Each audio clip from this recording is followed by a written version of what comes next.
Hello viewers, কেমন আছেন? আশা করি ভালো আছেন। আজকে নিয়ে এসেছি নতুন আরেকটি রেসিপি নিয়ে। লাউ পাতা দিয়ে সেই রেসিপিটি, মানে এত কিছু রান্না সত্ত্বেও আমি সেই পাতা দিয়ে সব ভাত খেয়ে ফেলেছি। তাহলে বুঝতে পারছেন কতটা মজার ছিল খাবারটি।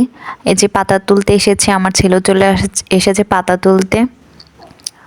আসলে হালকা শীত তো পড়েই গেছে। এই শীতের দিনে মাছ ভাত থেকে ভর্তা, ভাজি, বড়া এগুলোই বেশি ভালো লাগে খেতে।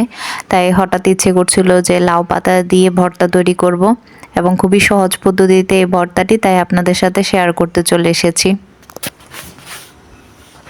আমি যা যা করি আমার ছেলেও তাই তাই করতে চায়, তাই ও বলছিল যে আমি পাতা নিব কিন্তু ধরতে পারছি না। এবার রান্নায় চলে যাই। এই যে একটা কড়াইয়ের মাঝে তেল দিয়ে সেখানে রসুন টুকরো টুকরো করে কেটে নিয়েছি। আগে রসুনগুলো একটু ভেজে তারপরে এতে পেঁয়াজ দিয়ে দেব। আগে থেকে পাতাগুলো হালকা সিদ্ধ করে বেটে রেখেছি। সিদ্ধর সময় 3টা কাঁচামরিচও দিয়েছি। কাঁচামরিচ আর পাতা একসাথে বেটে রেখে দিয়েছি। রসুনগুলো একটু ভাজা হয়ে গেছে, আমি এবার এতে পেঁয়াজ আর কাঁচামরিচ দিয়ে দিয়েছি। আসলে আপনারা যদি বেশি ঝাল খান আরও বেশি করে কাঁচামরিচ দিবেন। আমি কম ঝাল খাই তাই কম দিয়েছি। আর রসুনগুলো ভাজার আগে যদি কালো জিরে থাকে তাহলে আগে কালো জিরে দিয়ে তারপর রসুনগুলো দিবেন। এবার আমি পেঁয়াজ আর রসুনের মাঝে একটু হলুদ দিচ্ছি যাতে ভালো কালার আসে। এই হচ্ছে লাউ পাতা বাটা। পেঁয়াজগুলো একটু ভাজা ভাজা হলেই পাতাটা আমি দিয়ে দেব। এই যে ভাজা হয়ে গেছে, এবার আমি পাতাগুলোকে একটু নাড়িয়ে চাড়িয়ে দিয়ে দেব।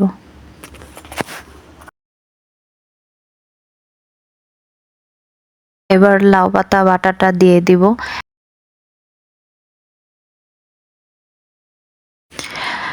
ভালো করে নাড়িয়ে সবগুলো একসাথে মিশিয়ে নিচ্ছি।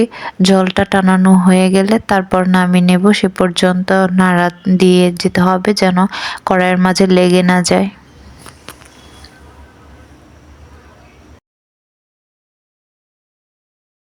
জলটা টানানো প্রায় হয়ে গেছে, সেজন্য কড়াইয়ে লেগে যাচ্ছে। এবার নামিয়ে নেওয়ার পালা।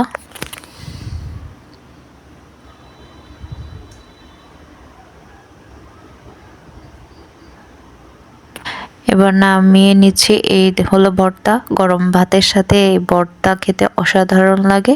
সবাই ভালো থাকবেন, সুস্থ থাকবেন। ধন্যবাদ।